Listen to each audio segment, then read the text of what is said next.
Kowalski nodded.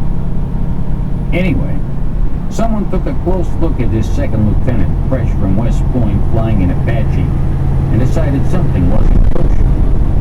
What I heard first was that Charlie had been reassigned to fly Hueys for some civil affairs outfit to get him out of the line of fire, so to speak. I don't understand what you heard first, Beth interrupted. Then I heard, Kowalski went on, ignoring her while looking at Prentice.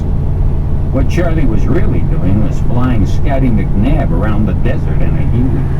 The story I got was that was the only place Naylor thought he could stash him safe from the public relations guys, who couldn't wait to either put Charlie back in an Apache or send him on a speech-making tour.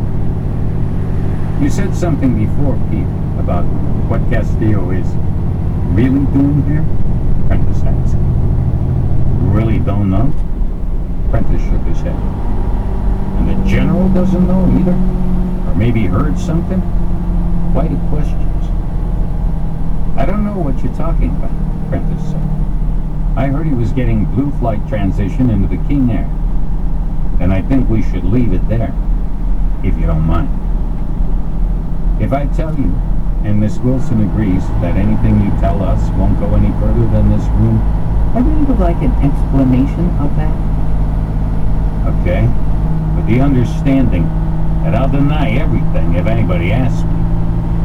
Understood, Prentice said.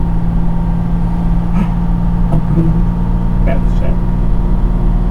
Well, the original idea, as I understand it, was to stash Charlie where he should have been all along, flying in the left seat of a Huey in an aviation company.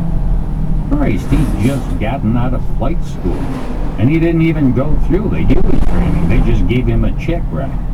In a company, he could build up some hours.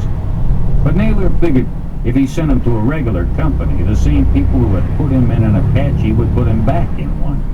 So he sent him to McNabb, who had this civil affairs outfit as a cover for what he was really doing in the desert.